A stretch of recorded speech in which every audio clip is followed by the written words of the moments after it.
자, 이제 유형 2개 남았나요?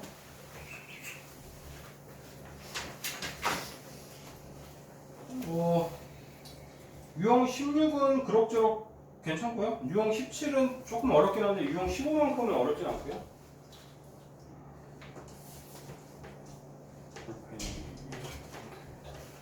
자, 유형 16번. 이건 사실 중학교 때도 어느 정도 나오는데 뭐 고등학교에서는 조금 더 이제 꼬아준 거죠. 소라 씨는 x의 개수를 잘못 풀고 두근을 -3이라고 얻었다. 그러면 지금 옛날에 중학교에서는 최고 차의 개수가 1이라고 이런 식으로 고정을 해줬거든요. 적어도. 그러면은 중근 거예요. 근데 좀 더 심화가 돼서 어떻게 됐어요? 이번에는 최고 차의 개수도 안 알려줘 버렸네요. 이거는 이제 우리가 저거를 생각하면 되는데 여러분들 생각해보세요. 예를 들어서 얘랑 서로 다른 식입니까? 같은 식입니까? 당연히 같은 식이죠. 그냥 단순하게 두 배 한 거 아니에요? 이해됐어요? 그래서 본질은 우리가 앞에 아무리 A가 있어도 이거를 묶었을 때의 서로의 비율을 알면은 사실 그 방정식은 안다고 얘기할 수가 있는 거예요. 즉 우리가 예를 들어서 뭐 AX제곱 빼기 2AX 빼기 2A라고 하면은 우리가 어차피 A가 0이 아니라고 만약 확신을 준다면 양쪽에 A분의 1을 곱해서 요거 유도할 수 있어요? 없어요? 있잖아요. 그렇죠? 즉 다시 뭐라고요? 우리가 정확하게 A를 모른다고 쳐도 이 2차 개수와 1차의 개수의 비율 2차 개수와 상수와의 비율을 안다면 어차피 그냥 양쪽에 똑같이 나눠주면 이런 식으로 될 거 아니에요. 그죠? 그거를 좀 더 응용해야 될 문제거든요. 그럼 좀 더 해봅시다. 자, 그러면 소라 씨는 두근이 마3이랑 푸사가 나왔다. 그럼 소라 씨는 마3이랑 푸사가 나왔어요. 자, 그러면은 우리가 A로 이렇게 묶었을 때 이제 플러스 X 마이너스 12 이렇게 됐다는 소리고요. 그쵸? 그 다음에 민혁이는 이거는 일일이 써서 정리하기 좀 귀찮네요. 그냥 저걸로 해요. 두근의 합, 두근의 곱으로 할까? 민혁이의 두근의 합은 마이너스 4죠. 그 다음에 민혁이의 두근의 곱은 4 마이너스니까 마이너스 1이죠. 그렇죠? 그러면은 민혁이가 제대로 풀었다면 어차피 A가 없다고 해도 똑같아야 되니까 그럼 근계고수 공식 쓰면은 근과 계수 공식 쓰면은 합이 마이너스 4니까 여기가 그냥 플러스 4x 그 다음에 곱이 마이너스 2가 마이너스 1이다 이런 식으로 됐겠네요. 그렇죠? 뭐 계산 또 잘못됐나? 이쪽이 x 플러스 3이라는 거꾸로 해놨네? 그러네. 에이, 거꾸로 해놨네. 죄송합니다.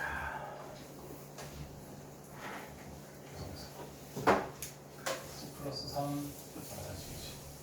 마이너스 4 그러면 마이너스 x 그 마이너스 x 마이너스 12 뭐 이렇게 되겠네요. 그죠? 잘 땡큐 합니다. 그 다음에 혹시 내가 또 산수 실수한 거 있나? 두분의 합 와사 그 다음에 4 빼기 5 마이너스 1 잘했고 이렇게 되면 두분의 합 와사 두분의 곱 많이 봤죠? 근데 지금 뭐래요? 소라는 누구를 믿을 수 없죠? 1차의 개수를 믿으면 안 되겠네요. 즉 이 친구는 믿으면 안 되고 얘를 갖다 쓸 수 있더라. 그러면 거꾸로 이 친구는 뭐 여기를 믿을 수 없고 얘가 믿을 수 있겠지 뭐 보통. 그렇죠? 상수가 갖다 있으니까. 그러면은 우리가 정확한 A를 모른다고 쳐도 상관이 없는 게 다시 말하자면 이거 묶었을 때 기준으로 1차와 2차의 비율은 무조건 4배였겠네요. 그렇죠? 이 1차의 개수와 거꾸로 얘기하네. 2차의 개수와 1차의 개수가 1대 4였겠네요. 그렇죠? 그 다음에 이 친구도 1대 12가 되었어야겠네요. 여기까지 따라왔습니까? 다시 말하지만 우리는 A는 몰라요. 이 문제에서. 알 수 없지만 우리가 A를 굳이 알 필요가 있다 없다? 없다. 우리가 양쪽에 A분의 1 곱하면 되는 거 아니에요. 그렇죠? 그러면은 이거 인수분해 쉽게 되잖아요. 이거 4 차이 나게 되니까 2, 6, 9, 마이 하니까 맞죠?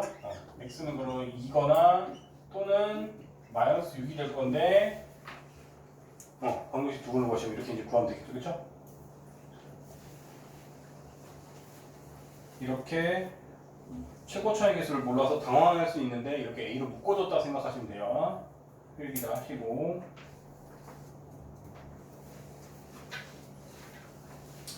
이제 448번이 조금 이제 개념적으로 좀 길게 설명해야 됩니다.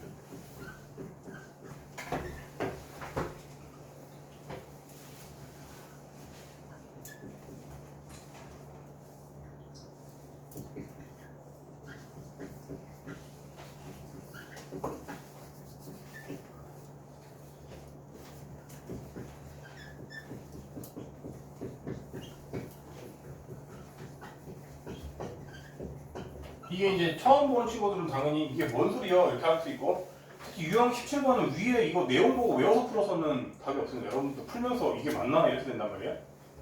이제 우리가 저번에도 계속 얘기하지만 함수라는 거는 배우면 배울수록 심화적인 개념이 굉장히 많고요. 그래서 여러분들이 나중에 이제 2학기에서 합성함수라는 개념을 배우면 더 명백하게 설명할 수가 있는데, 지금은 아직 안 배운 상태에서 얘기를 해야 되기 때문에 그냥 이 정도로만 생각합시다. 우리가 함수를 뭐에 많이 비유했었죠, 여러분들?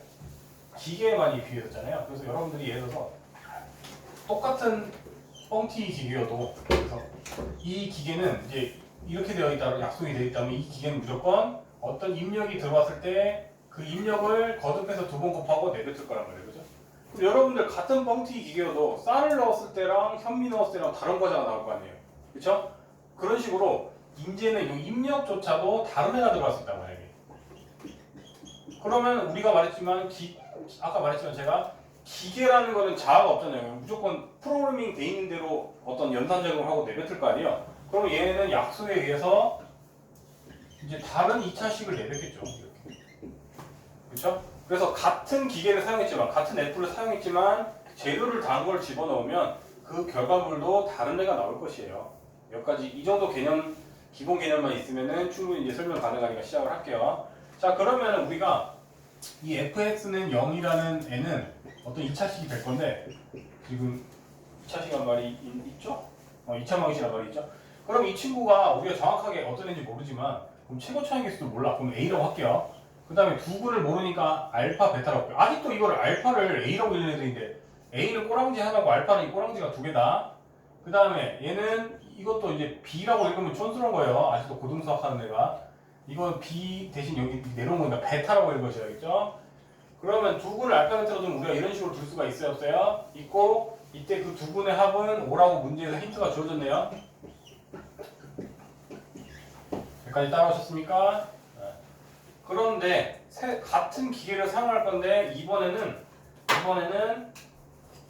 이제 다른 입력을 집어넣을 건데, 그러면 우리는 이 기계는 뭐라고요? 이 입력 자리에다가 얘만 다시 집어넣을 거예요. 즉 f3x 더하기 1은 이제 똑같은 기계를 썼지만 이제 입력함에 3x 더하기 1이 들어갈 거라고요.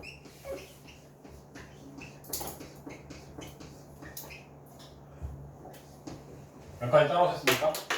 그러면 여러분들 또 해라는 개념이 근본적으로 여러분 자꾸 헷갈릴 수 있는데, 다시 확실하게 얘기하자면요, 이것도 어쨌든 2차 방정식이잖아요, 여러분. 그렇죠?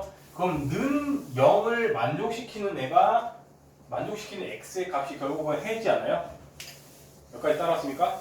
즉 이 새로운 2차 방정식에 대한 근은, 즉 우리가 그러면 옛날 2차 방정식을 올드근이라고 할게요, 구별하려고. 그 다음에 이제 새로운 방정식을 뉴근이라고 할게요. 그러면 다시 우리가 뉴근을 구하고 싶어. 그러면 자, 얘가 0이 되게 하는 거를 만족하는 그 해가 이제 새로운 2차 방정식에 대한 뉴근이잖아요, 그렇죠? 그러면 이거 는 0을 이제 해서 정리를 하자면, 이제 3x 빼고 다 넘길게요. 3x는 알파 빼기 1이 될 것이고, 그러면은 이제 x는 3분의 알파 마이너스 1이 될 것이니, 자, 그러면 다시 말할게요. 새로운 뉴근은 옛날 올드근으로 표현하면 이제 이렇게 표현할 수가 있다 이거죠. 새로운 근, 이게 말 그대로 새로운 2차 방정식에 대한 는이 참이 되게 하는 x를 만족하는 어떤 근인 거예요. 얘를 뉴근을 옛날 근으로 표현만 한 거예요. 여기까지 따랐습니까? 그러면은 대칭적으로 당연히 베타 뉴도 올드 근으로 표현하면 3분의 이제 베타 마이너스 1이 되겠죠, 그렇죠? 그러면 여러분들한테 지금 문제에서는 그 뉴 근들의 합을 구하시오. 즉 알파 뉴 더하기 베타 뉴를 구하려고 해. 그러면 여러분들은 심지어 통분까지 이쁘게 잘 돼 있네요. 3분의 알파 더하기 베타 빼기 2만 구하면 되니까 저기다 5 여기다 대입하면은 3분의 3, 1 이렇게 바로 나와야 안 나와요? 나오더라. 그러면 밑에 지금 문제들 중에 이번에는 449번 같은 경우는 올드 근들의 곱이 16일 때 뉴 근들의 곱을 구하시오 이렇게 나올 거란 말이에요. 그러면은 448번 이거에 맞게 좀 제가 설명을 해볼게요. 만약에 이때 올드 근들의 곱이 이렇게 주어졌다고 할게요. 만약에 이 친구가 만약에 이번엔 1이래요. 이때 새로운 2차 방정식에 대한 뉴 근들의 곱을 구하시오 만약에 이렇게 나왔어요. 자 그러면 말 그대로 곱하면 되죠. 밑에는 그럼 9분의 바로 이제 전개하면 알파 베타 빼기를 일단 묶을게요. 알파 더하기 베타 더하기 1 이렇게 되니까 여러분들 다 이거 저기 문제에서 힌트에서 보면 이렇게 주어지겠죠. 당연히 이거 두 개를 주어줘야지 새로운 근이 구해지는 겁니다. 합과 곱이. 그럼 이제 계산하면은 여러분들이 뉴 근들의 곱을 구할 수가 있어요 없어요? 있더라. 이런 문제였습니다. 이해됐어요? 그러면 449, 450번 풀어보세요. 지금 449, 450까지 풀고 나면 이제 여러분들 숙제 덜한 사람 또는 숙제 덜 고친 사람 빨리빨리 고치시면 돼요. 이거 지금부터는 개별 타임입니다.